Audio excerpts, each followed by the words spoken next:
अभी 2-4 दिन पहले अव्यक्त बाप दादा की चली गई वाणी जो होली के दिवस पर चलाई गई है वो सुनते हैं। अव्यक्त वाणी की तारीख है 14 मार्च 2006। हेडिंग दिया है परमात्मा मिलन की अनुभूति के लिए जो उल्टा मैंपन है उसको जलाने की होली मनाओ।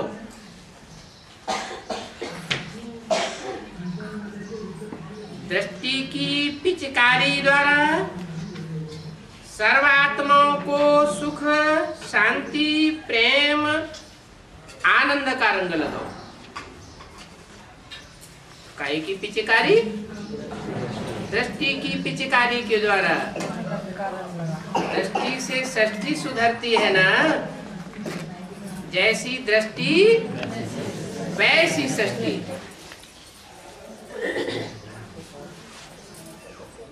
आज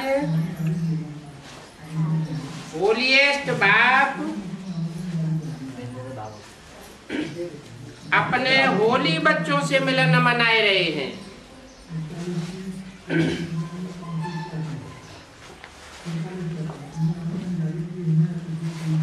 कहाँ मिलन मनाए रहे हैं? कब की बात है? 14 मार्च को वाणी बोली गई। माउंट आबू के तलैटी से बोली गई।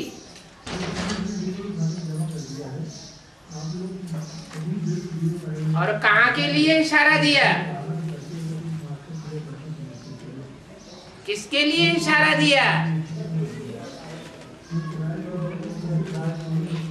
कौन मिलन मनाए रहे हैं? होलीएस्ट बाप अपने होली बच्चों से मिलन मनाए रहे हैं। ये नहीं कहा होलीएस्ट बच्चों से मिलन मनाए रहे हैं।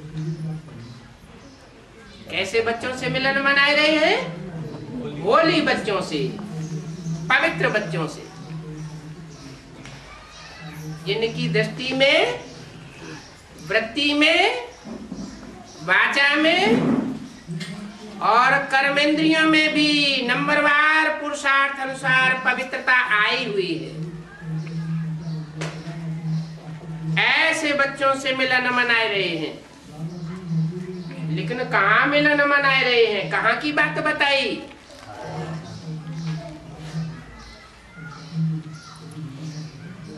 अरे कहीं का समाचार दे रहे हैं? हैं? साकार?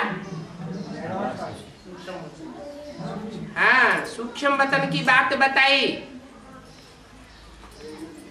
कि सूक्ष्म स्टेज में रहने वाले जो मेरे बच्चे हैं, मनन चिंतन मंथन की दुनिया में रहने वाले बच्चे हैं, साकार शरीर की ये साकार दुनिया जो देह और देह के संबंधियों की दुनिया है उसको भूले हुए हैं। ऐसे आकारी फरिश्ताई बच्चों से जिनकी फर्श की दुनिया से कोई भी लगाव नहीं साबित होता, ऐसे बच्चों से मिलन मनाए रहे। और कहाँ मिलन मनाए रहे? सूक्ष्म वतन में, कोई ऊपर नहीं।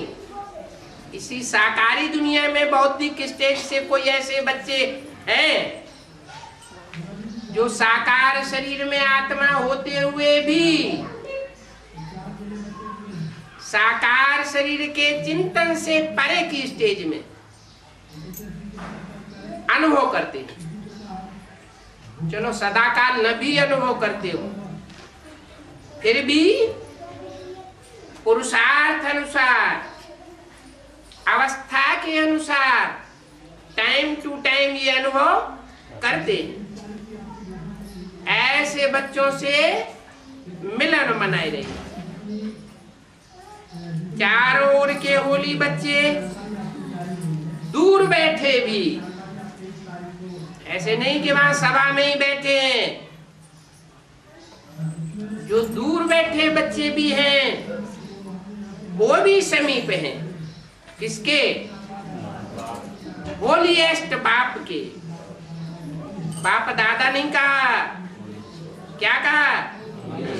होलीएस्ट बाप। क्यों? दादी में सुप्रीम सोल बाप आता है या अव्यक्त बाप दादा आते हैं? कौन आता है? सुप्रीम सोल बाप का तो कहना है कि मैं अति साधारण तन में आता हूं, जिसके कारण गीता के महावाक्य इस बात को ये साबित कर रहे हैं कि मूढ़मती लोग मेरे को नहीं पहचान पाते। इतने साधारण रूप में आता हूं। है होलीएस्ट और हाईएस्ट। ये हाईएस्ट और लोएस्ट बात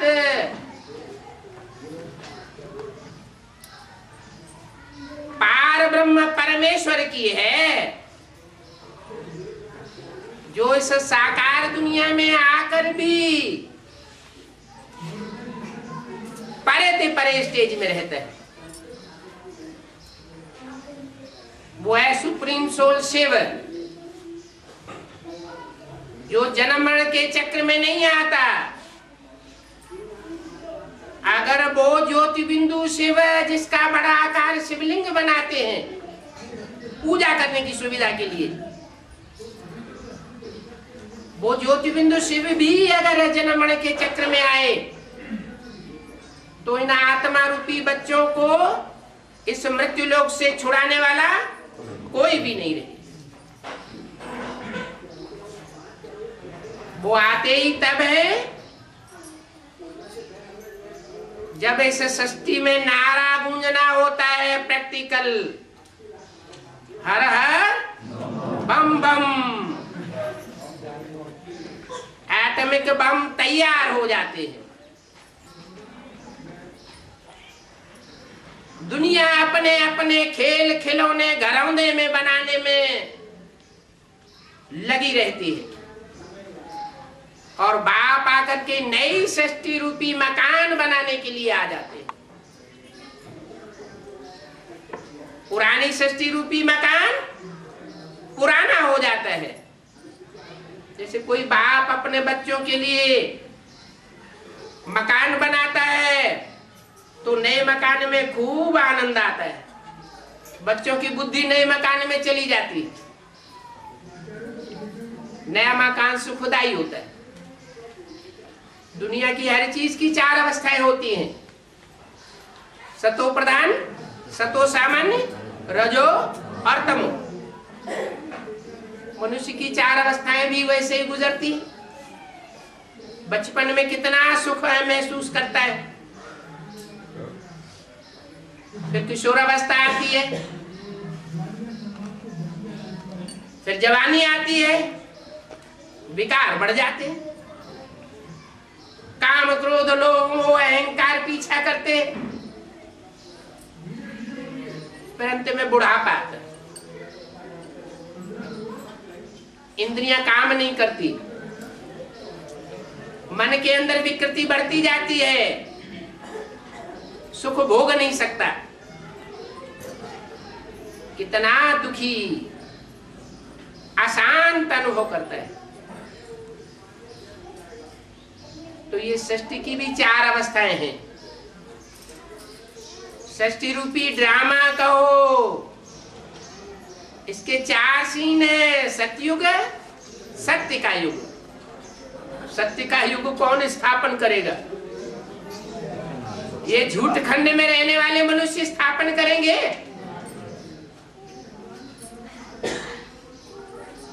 सत्य खंड एक सत्य बाप ही स्थापन कर सकता है, जिसके लिए सिख लोग आज भी कहते हैं सत श्री अकाल,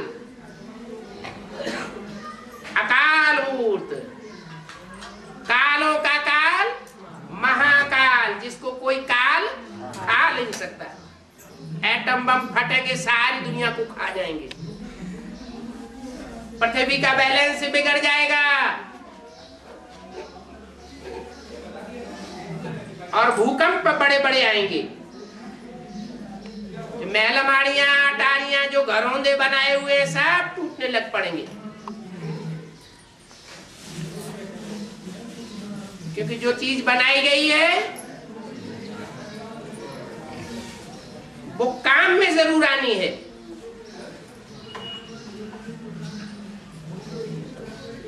लेकिन बाप अपने बच्चों की सेफ्टी के लिए आया हुआ है।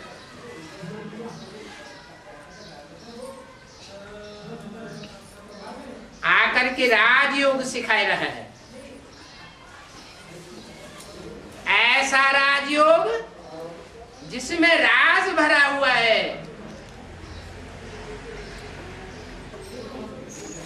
आत्मा तमो प्रधान से सतो प्रधान बनने का राज। पुरानी सृष्टि, कलयुगी सृष्टि बदल करके सच्चखंड सतयुगी सृष्टि बनाने का राज भरा हुआ है।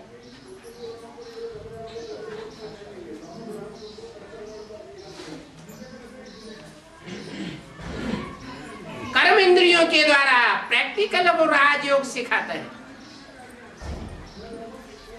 11 इंद्रिय मानी जाती हैं,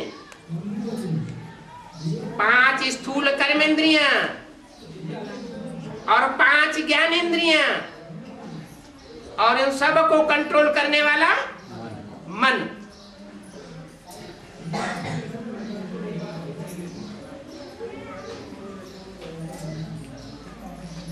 दुनिया में मनुष्य मात्र जो योगी गुरु हुए हैं, उन्होंने भी योग सिखाया। उन्होंने शारीरिक योग सिखाए, श्वास प्रश्वास की प्रक्रिया सिखाई, प्राणायाम सिखाया, लेकिन मन को कंट्रोल करना किसी ने नहीं सिखाया।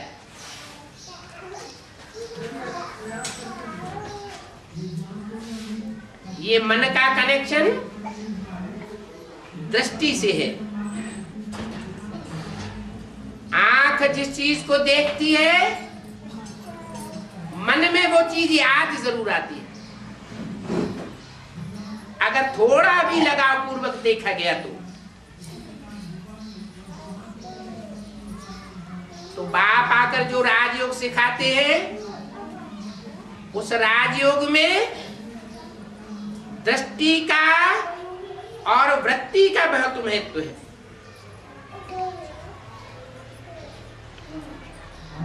दृष्टि सुधरती है तो वृत्ति भी सुधर जाती है। वृत्ति माना मन के वाइब्रेशन, मन की एकाग्रता होती है तो सारा वायुमंडल बन जाता है।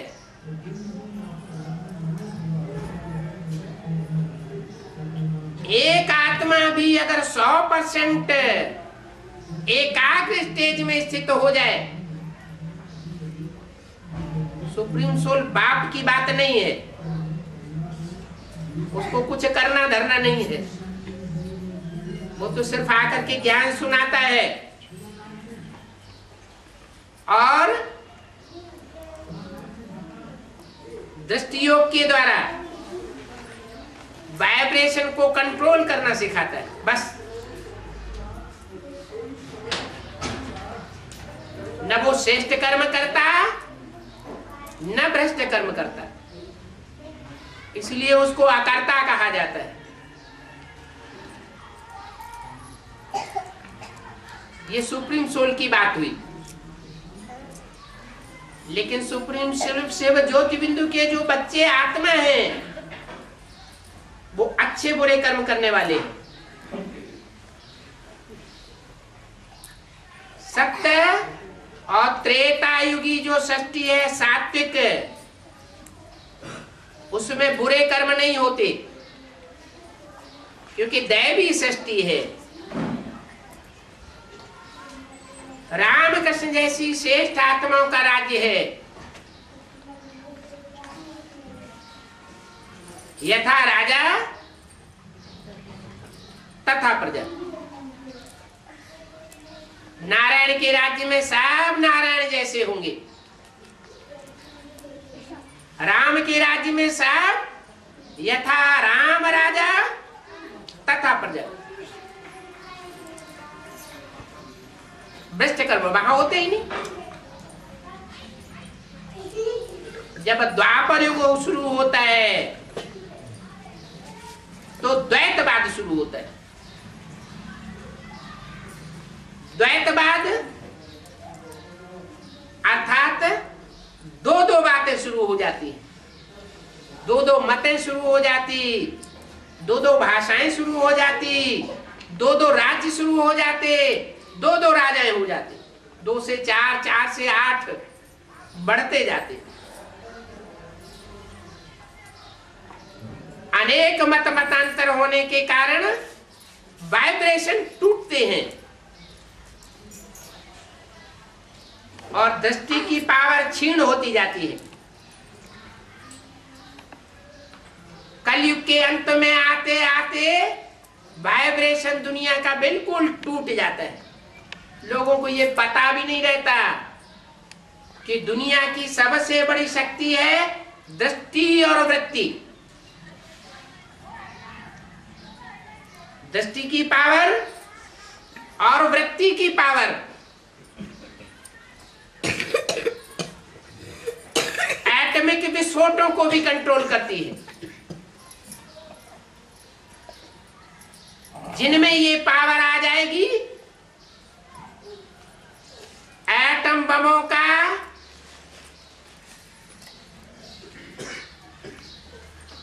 कोई भी धमाका उनको प्रभावित नहीं कर सकता, क्योंकि उनकी एकाग्रता इतनी बढ़ी हुई होगी उस समय कि एकाग्रता के आधार पर श्वास प्रश्वास की प्रक्रिया को भी रोक लेंगे।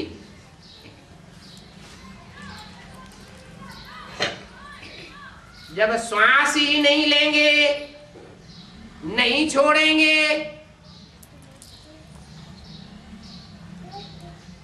तो जो एटम के धमाकों से दूषित वातावरण बनेगा, उसका प्रभाव भी उस आत्मा पर नहीं पड़ सकता। लेकिन ऐसी आत्माएं मुट्ठी भर होंगी आज की दुनिया के जनसंख्या के मुकाबले।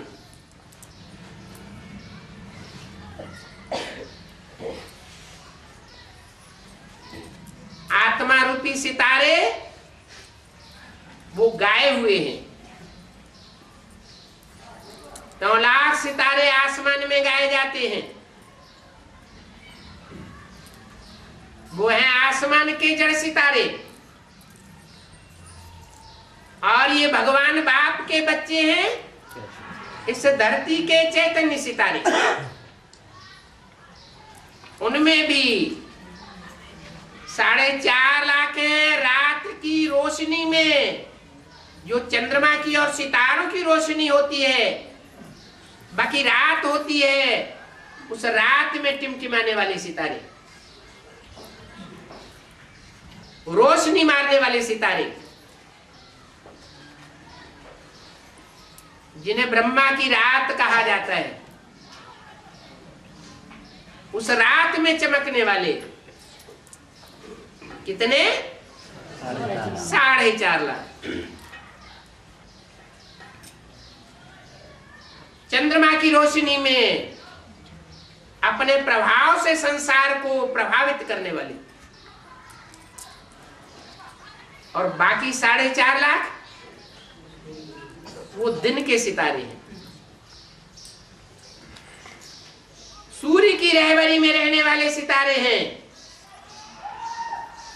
चैतन्य सितारे जो अपने आत्मिक प्रभाव के सारी सत्ता को ज्ञान सूर्य की सत्ता में मर्ज कर देते हैं, अपनी आत्मा के प्यार को परमात्मा प्यार में लवलीन कर देते हैं, जिसे गीता की भाषा में कहा गया है मन मना भव, मद्यादि भव, मत मन मेरे, मना मना मन में, भव मना समझ, मना मेरे मन के संकल्पों में समा जा। तो ये 4.5 लाख वो सितारे हैं जब संसार में एटम बमों के धमाकों की धीरे धीरे विभीषिका बढ़ती जाएगी तो वो सितारे सारे संसार में ज्ञान की चमक मारेंगे। कब? जब अपने देह भान को आत्मिक भान की शक्ति से परमात्मा में लीन कर देंगे, माने परमात्मा प्यार में खो जाएंगे, जिसको गुरुओं ने कह दिया है आत्मा सो परमात्मा। आत्मा परमात्मा में लीन हो गई। वैसे आत्मा कभी परमात्मा में लीन नहीं होती। परमात्मा को सागर का मिसाल दिया जाता है। सागर खारी होता है तो सागर खारी में से जो चुल्लू भर पानी लिया जाएगा वो भी खारी होगा। परमात्मा प्यार का सागर है, आनंद का सागर है, शक्तियों का भंडार है। तो उसमें से अगर आत्मा रूपी चुल्लू पानी लिया जाए या आत्मा अंश निकाल लिया जाए तो आत्मा भी वैसी होनी चाहिए ना। कैसी? सागर जैसी होनी चाहिए, लेकिन नहीं होती। क्यों नहीं होती? क्योंकि आत्माओं में अनेक जन्मों के अपने अपने संस्कार भरे हुए हैं और परमपिता परमात्मा में अपने संस्कार भरे हुए हैं। जैसे एक बोरा गेहूं लो, वो जड़ बीज है, लेकिन हर दाने में अपने अपने संस्कार भरे हुए हैं। जब वो दाने बोए जाते हैं तो कोई में 4, कोई में 8, कोई में 10 फुट का पौधा, कोई में 5 फुट का पौधा, कोई में 6 फुट का पौधा, एक न मिले दूसरे से। ऐसे ये आत्मा रूपी बीज हैं, ये अपने अपने संस्कारों से भरे पूरे हैं, 84 जन्मों के चक्र से भरे पूरे हैं। एक एक आत्मा का स्वभाव संस्कार दूसरे से नहीं मिल सकता। कब मिलता है? जब कलयुग के अंत में ये सृष्टि पुरानी हो जाती है, कल्प का अंत होता है, माना चतुर्युगी का अंत होता है। तो कल्पांतकारी बाप सतयुग, त्रेता, द्वापर, कलयुग रूपी चतुर्युगी के अंत में इस सृष्टि पर आता है। कहां से आता है? गुरु ने तो कहा सर्वव्यापी है, तो आने जाने का सवाल कहां से? लेकिन आज के गुरुओं ने कहा सर्वव्यापी है। वेदों की एक ऋचा ऐसी भी है जिसमें कहा गया है कि पहले हम तुम्हें सर्वव्यापी नहीं मानते थे, अब मानते हैं। और इसका प्रूफ गीता में भी है। क्या प्रूफ है? गीता में एक श्लोक है, उसमें कहा गया है मैं कहां का वासी हूं। बोला है न तद्भासयते सूर्यो न शशांको न पावक यद् गत्वा न निवर्तन्ते तद्धाम परमं मम। न वहां सूर्य का प्रकाश है, न चंद्रमा का प्रकाश है। सूर्य चंद्रमा का भी प्रकाश वहां नहीं पहुंचता। अग्नि का भी प्रकाश नहीं है वहां पर। जहां जाकर के आत्माएं इस मृत्युलोक में वापस नहीं लौटती। अगर लौटेंगी भी तो ये मृत्युलोक नहीं होगा, इस दुनिया में अमरलोक होगा, सत्य युग होगा, सप्त धाम होगा, इच्छा मृत्यु होगी, अमरलोक होगा।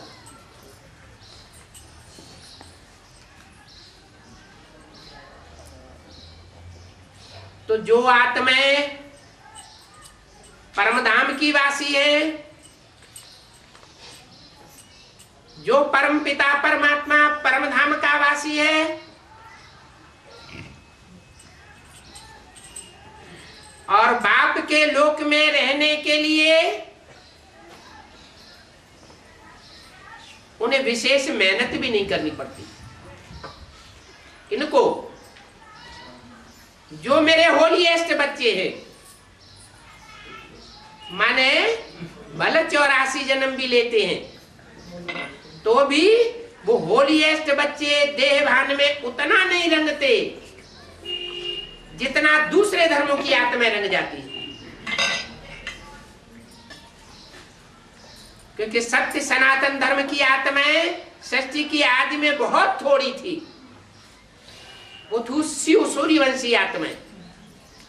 जैसे गीता में कहा है मैं जब आता हूं तो सूर्य को ज्ञान देता हूं। तो सूर्य के सूर्यवंशी बच्चे भी तो होंगे। चंद्रमा को ज्ञान नहीं देता हूं, किसको देता हूं? सूर्य को। चंद्रमा किससे ज्ञान लेता है? चंद्रमा सूर्य से ज्ञान लेता है, रोशनी लेता है, तब संसार को रोशनी देता है। तो चंद्रमा के बच्चे चंद्रवंशी, सूर्य के बच्चे सूर्यवंशी। जो सूर्यवंशी बच्चे वो मेरे होलीएस्ट बच्चे हैं। वो होलीएस्ट बच्चों से मैं मिलन मना मेला मनाने के लिए षष्ठी रूपी रंगमंच पर पहले पहले आता हूं।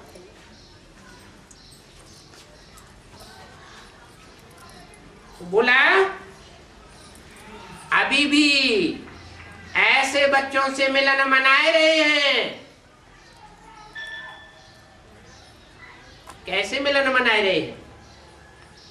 मिलन तो कर्मेंद्रियों से ही मनाया जाता है, ज्ञानेंद्रियों से ही मनाया जाता है।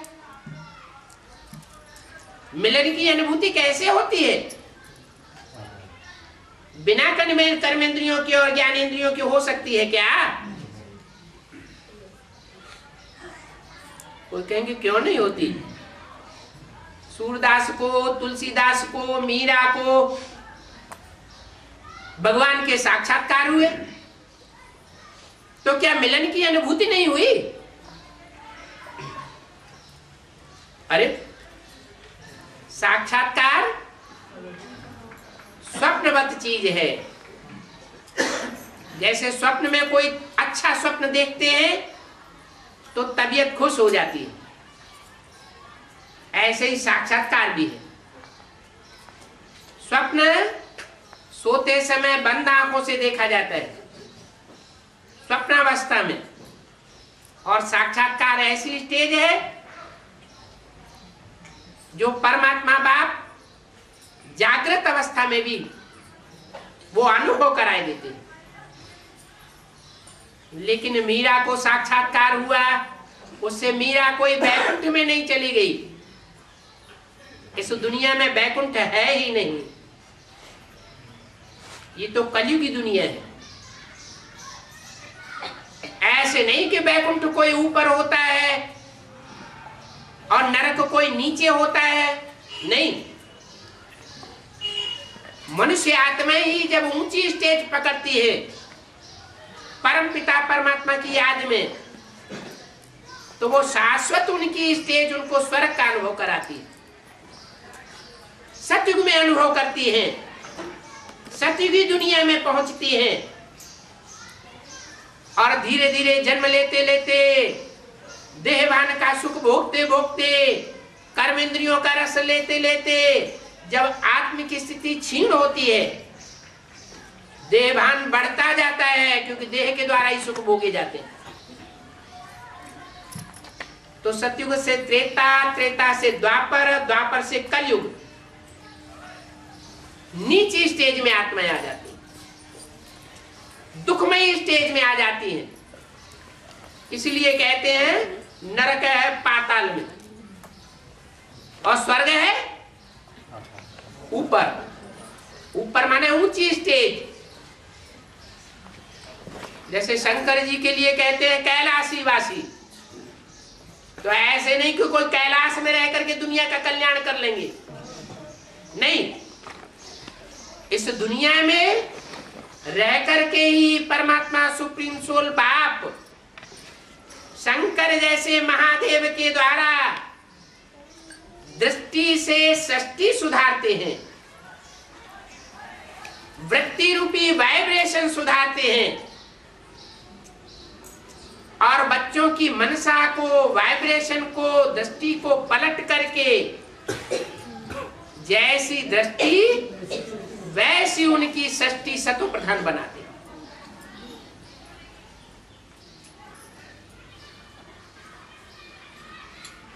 दुनिया में विनाश तो होता है, महाविनाश, और उस महाविनाश के पीरियड में सबको शरीर छोड़ने पड़ते हैं। आत्मा रूपी सितारा जो भ्रकुटी के मध्य में विराजमान है,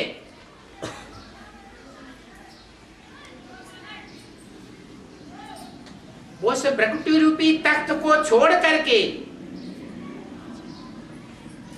परम धाम वापस जाता है। हर मनुष्य आत्मा का, हर प्राणी मात्र का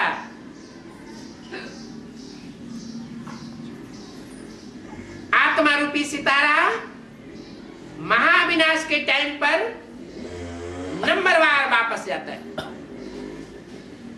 कहां जाता है? जो अभी बताया, न तत् भासयते सूर्यो न शशांको। सूरज चांद सितारों की दुनिया से भी पार जो ब्रह्मलोक है, पार लोक है, परे ते परे धाम, उस धाम में सब आत्मा रूपी सितारे वापस जाते हैं।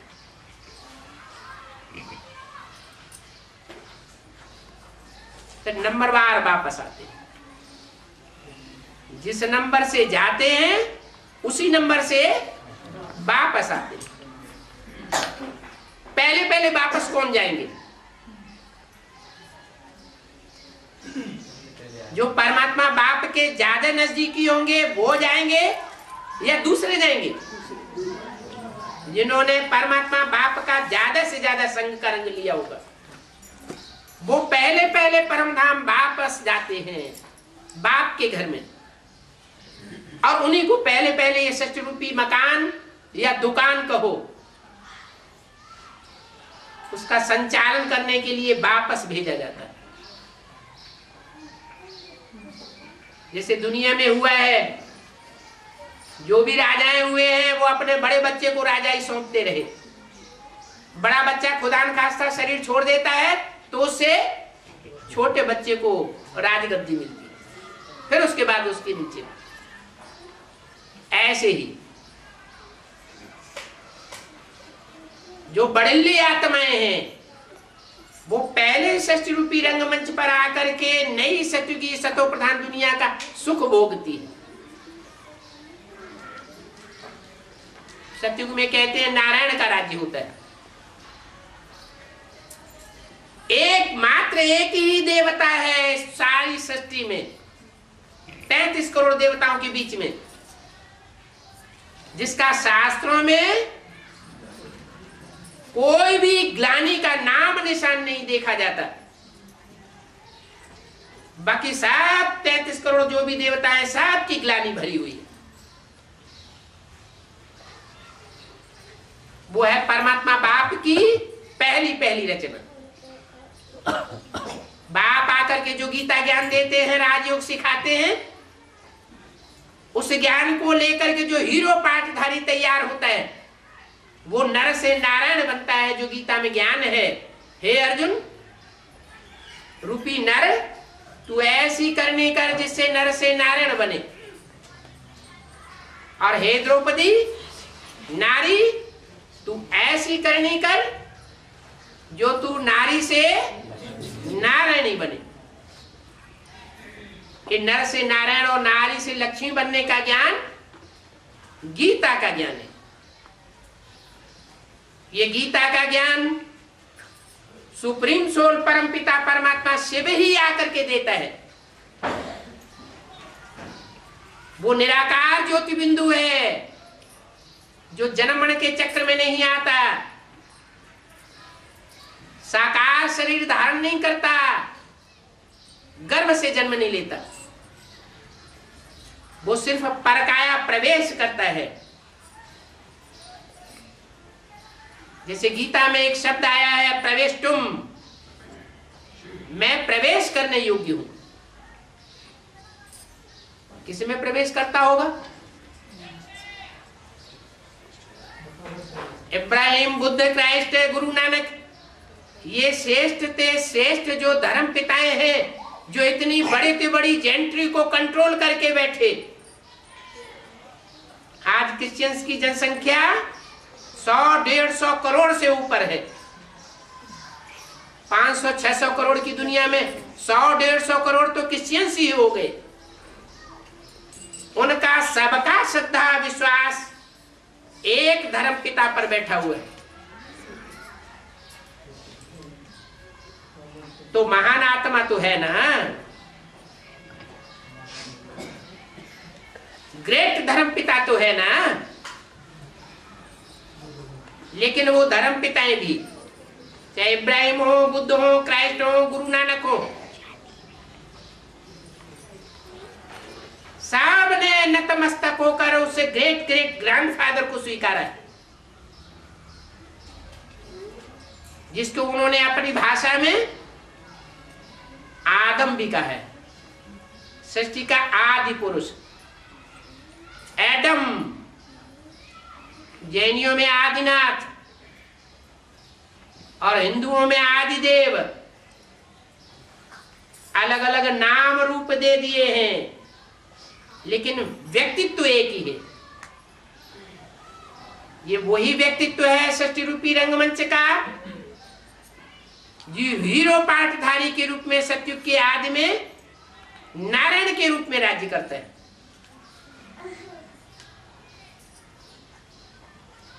नारायण पद बाद में पाता है, पहले नर के रूप में वो राजयोग सीखता है परमपिता परमात्मा शिव से। गलती से गीता में साकार कृष्ण के उपासियों ने कृष्ण का नाम डाल दिया। क्यों डाल दिया? जो देह को प्यार करने वाले होते हैं, वो देह को ही प्रायोरिटी देते हैं। इसलिए पाश्चात्य विद्वानों ने अपने ग्रंथों में ये रिसर्च करके रखी हुई है कि गीता पहले निराकारवादी रचना थी, और गीता में ऐसे श्लोक भी हैं जो ये साबित करते हैं कि गीता का ज्ञान देने वाला कोई निराकार है, अव्यक्त है, इन आंखों से देखने योग्य नहीं है। वो निराकार शिव ज्योति बिंदु इस सृष्टि पर जब आता है तो एडम में प्रवेश करता है।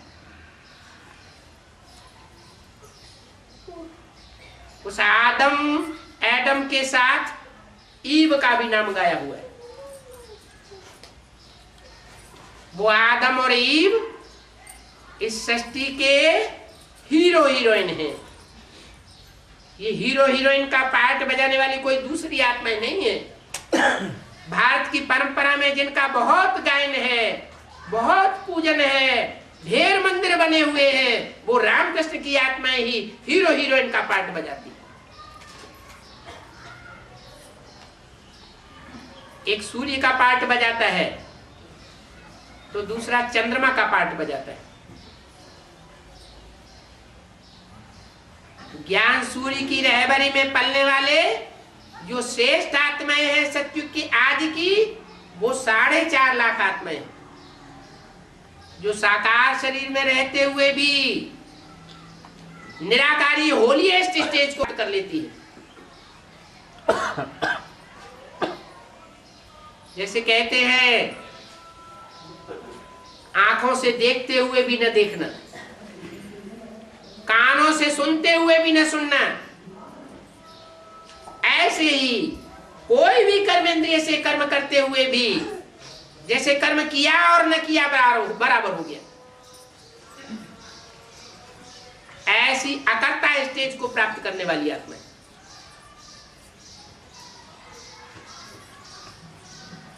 कर्म के ऊपर पूरा कंट्रोल, उनका किया हुआ कर्म पाप कर्म बन नहीं सकता। ऐसे कर्मण्येवाधिकारस्ते सिखाने वाला बाप सुप्रीम सोल अभी सृष्टि पर आकर के बच्चों से प्रैक्टिकली बोल रहा है। क्या बच्चे, मैं तुम्हें पतित से पावन बनाने आया हूं।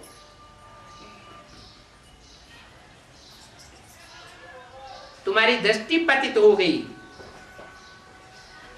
तुम्हारी वृत्ति पतित हो गई, तुम्हारी कर्मेंद्रियां बेविचारी हो गई, मन पतित बन गई, तुम्हारी वाचा पतित बन गई। तुम्हारा सेकंड का जो वैल्यूएबल टाइम है इस समय, वो सब व्यर्थ जा रहा है। मैं तुम्हें ऐसी प्रक्रिया सिखाने आया हूं कि तुम्हारा एक एक सेकंड बहुत वैल्यूएबल बन जाता है। क्योंकि मैं सिर्फ कलयुग के अंत और सतयुग के आदि के एक ही जन्म में आता हूं और सारी पुरानी सृष्टि को पलट करके, पुराने धर्मों को पलट करके, असत धर्मों को पलट करके सत धर्म की स्थापना करके जाता हूं, जिसको तुम अपनी भाषा में कहते हो सत्य सनातन धर्म।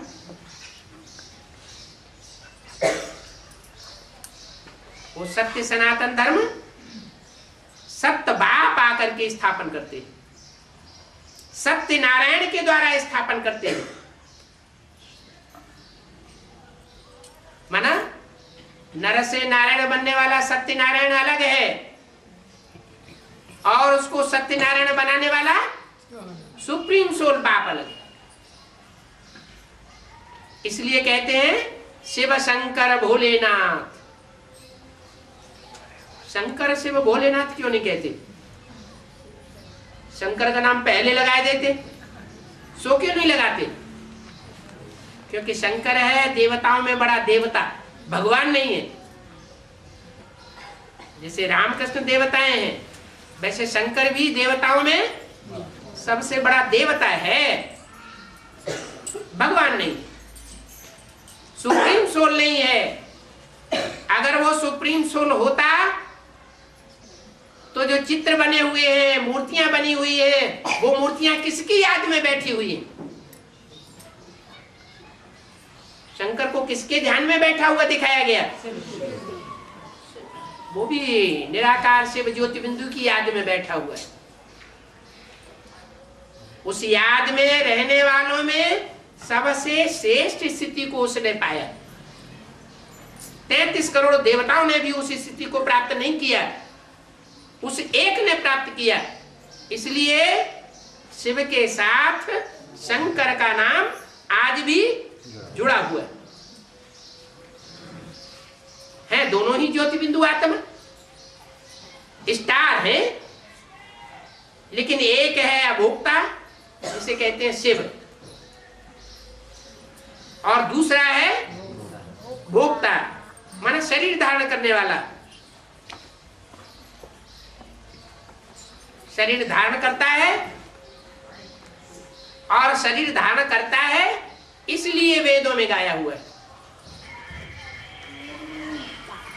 पूरा एक श्लोक आया, द्वासुपर्णा सुयजा सखाया समानम वृक्षम अभिशस्व जाते।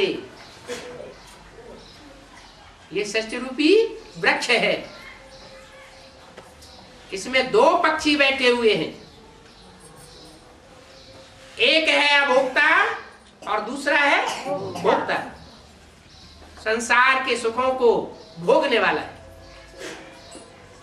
जो भी मनुष्य मात्र आत्माएं हैं उनमें सबसे जास्ती योगी,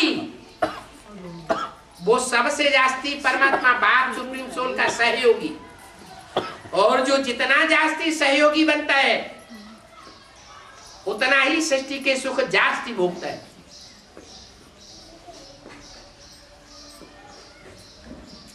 क्योंकि परमात्मा बाप आकर के ऐसा सहज राजयोग सिखाता है, जिस सहज राजयोग में मन बुद्धि रूपी आत्मा भी पावरफुल बनती है।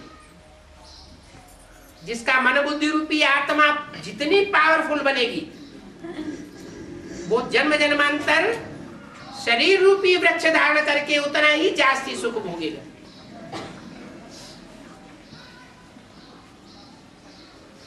आयु भी लंबी होती रहेगी। वैसे भी हर मनुष्य मात्र जानता है कि शरीर में शक्ति है तो दुनिया के भौतिक सुख भोगे जा सकते हैं, और शरीर में, शरीर की कर्मेंद्रियों में शक्ति ही नहीं है तो सुख क्या भोगेगा? नहीं भोग सकता।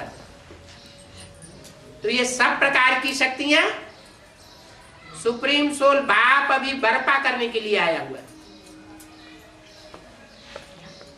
उसके लिए तरीका बताया।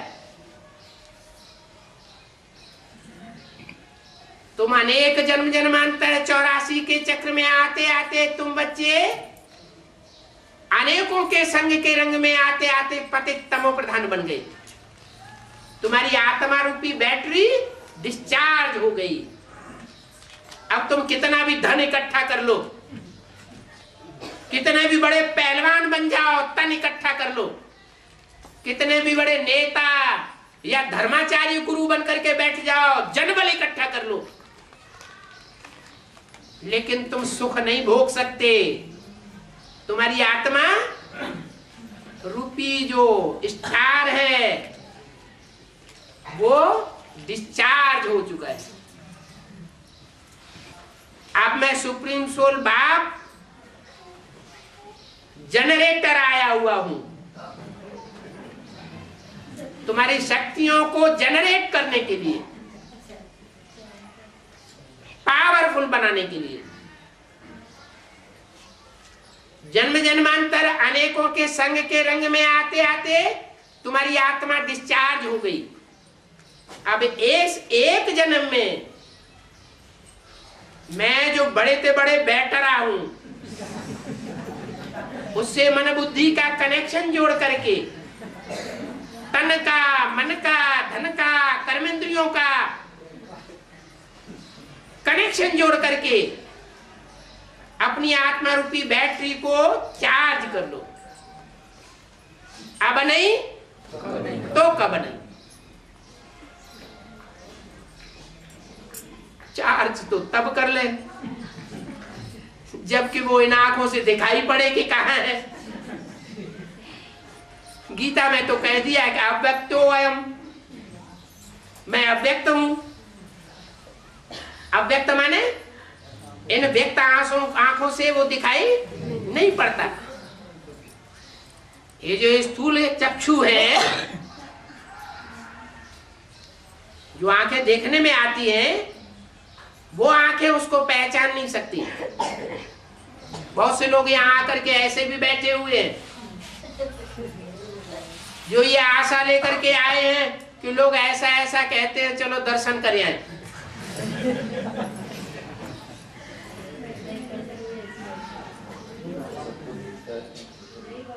तो सुप्रीम सोल तो क्या आत्माएं भी इन आंखों से नहीं देखी जा सकती। शंकर की आत्मा का भी दर्शन नहीं कर सकते, राम की आत्मा का भी दर्शन नहीं कर सकते, कृष्ण की आत्मा का भी दर्शन नहीं कर सकते, राधा और सीता पाठधारियों के भी दर्शन नहीं कर सकते। कोई कह दे ये सीता है, ये राम है, ये शिव है, ये कृष्ण है, ये शंकर है, चलो थोड़े समय के लिए विश्वास कर लेंगे, लेकिन अंधश्रद्धा हुई या श्रद्धा विश्वास हुआ? ये तो अंधश्रद्धा हो गई। किसी ने कह दिया और हमने मान लिया। अरे वो तो बुद्धिमानों की बुद्धि है। कौन? सुप्रीम सोल बाप। वो इस सृष्टि पर आता है तो मन बुद्धि रूपी आत्मा को सुधारने आता है। मन बुद्धि रूपी आत्मा जब सुधर जाती है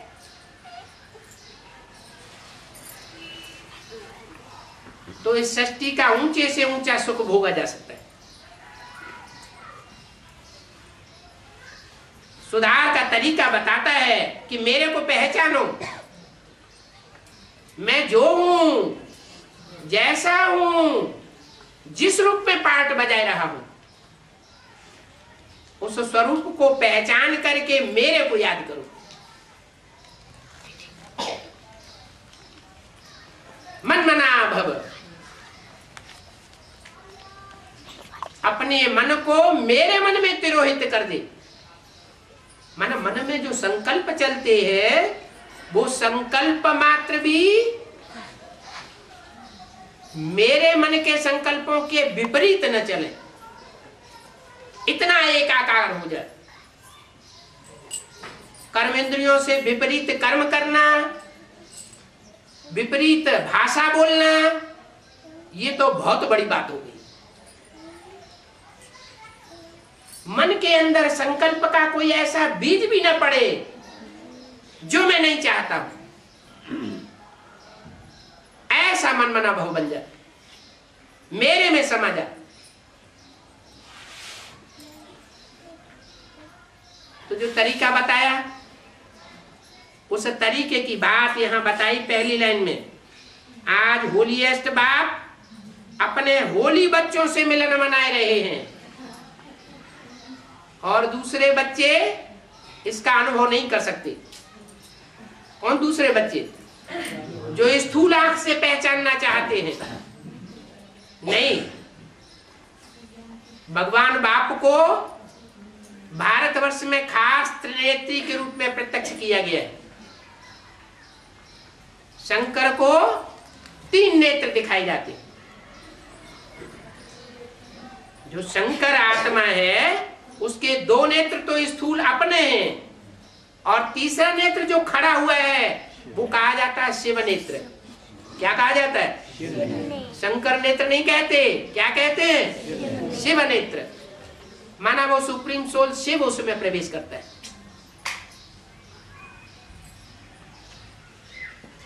वो सुप्रीम सोल शिव तीसरा नेत्र जिसको दिखाई पड़ जाता है वो शिव शंकर दोनों को पहचान जाता है। वो सृष्टि के आदि पुरुष को भी पहचान जाता है। जैसे अंग्रेज लोग एडम और मुसलमान लोग आदम कहते हैं। मनुष्य सृष्टि का बाप ही जब मिल गया तो जैसे सारी सृष्टि का अधिकार मिल गया। जो बड़े होते हैं वो बाप के घर में पहले पैदा होते हैं।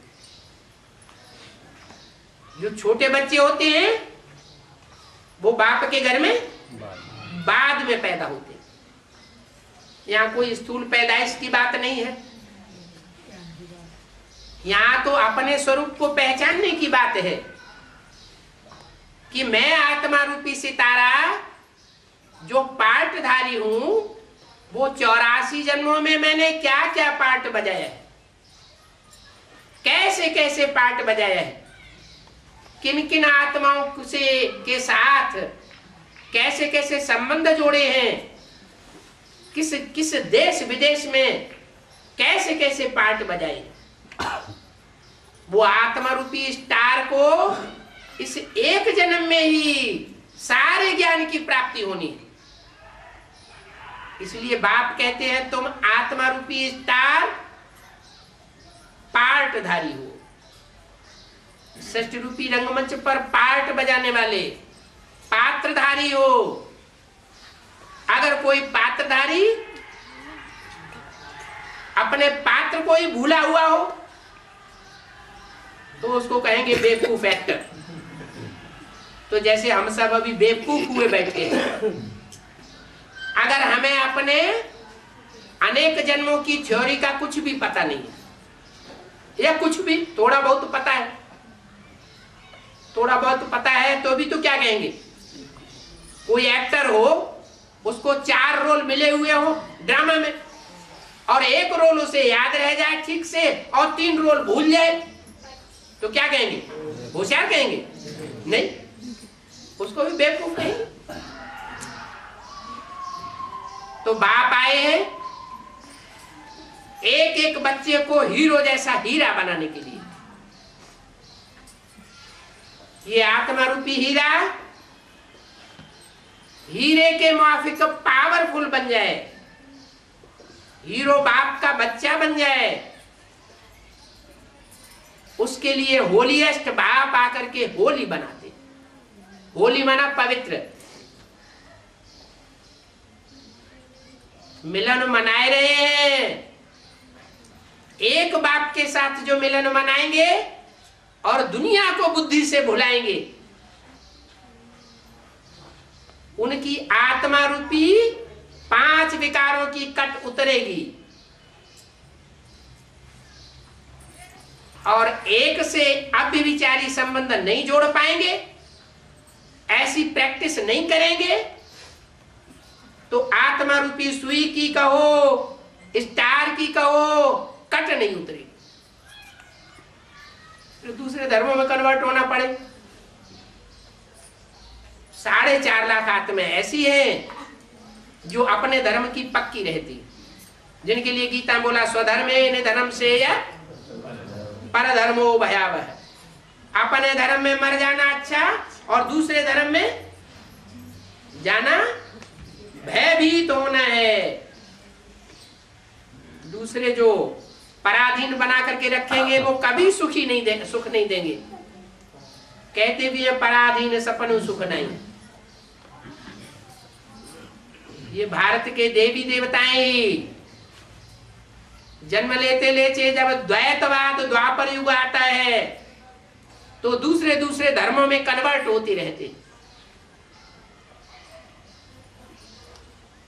4.5 लाख के अलावा जो भी हैं वो सब कन्वर्ट होने वाले हैं। आज की दुनिया की जो भी मानवीय सृष्टि है उसकी जनसंख्या है 500-600 करोड़ से भी ऊपर।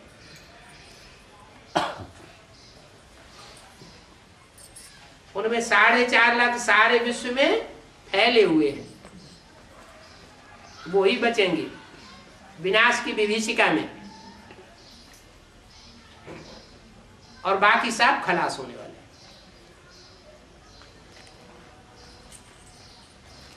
तो अभी अमरनाथ के अमर बच्चे बनने का टाइम है, लेकिन ये टाइम जल्दी ही लोप होने वाला है। फिर हाहाकार जब शुरू हो जाएगा तो पढ़ाई नहीं हो सकेगी। पढ़ाई पढ़ने के लिए एकांत में गुरुकुल में जाना पड़ता है। शांत स्थान में बैठ करके पढ़ाई अच्छी होती है। अभी शांति का टाइम चल रहा है, पढ़ाई पूरी होगी फिर अशांति का टाइम शुरू होगा। कोई पुरुषार्थ नहीं कर सकेगा कितना भी चाहे। ओम शांति। नहीं ऐसा मौका मिलेगा जो भरी सभा में प्रश्न पूछ सको। जवाब ले सको। हाँ जैसे बताया ना कि बक्से में जो हाथ उठा के बोलिए जरा। बक्से में पीहू की वाणी थी। हाँ जी। जो उसमें गड्ढे में दवा दी थी उस समय। हाँ जी। तो उस समय जिन बच्चों ने उन वाणियों को दबाया तो ब्रह्मा बाबा भी साथ थे होंगे। अभी अभी बताया ना, ज्ञान सूर्य के बच्चे हैं सिर्फ 4.5 लाख सितारे, बाकी जो 4.5 लाख हैं वो चंद्रमा की रहबरी में पलने वाले हैं। उनमें हर धर्म के आधार मूर्त और बीज रूप समाये हुए हैं। जो चंद्रमा की रोशनी में कीड़े मकोड़े पलते हैं, मालूम है? सूर्य की रोशनी में कीड़े मकोड़े नहीं पलते और चंद्रमा की रोशनी में कीड़े मकोड़े पलते हैं। वो हैं सब दूसरे धर्म में कन्वर्ट होने वाली आत्मा। उनमें इस्लामी और मुसलमान धर्म के लोग भी हैं, जिन्होंने भारतवर्ष में हमारे शास्त्रों को फाड़ फाड़ करके जमीन में दबा दिया। वो शूटिंग नहीं कराएंगे, वो रिहर्सल कौन कराएगा? अरे वो रिहर्सल वही बच्चे करेंगे, कराएंगे या कोई दूसरे आ जाएंगे? वही बच्चे करते कराते। हाँ जी।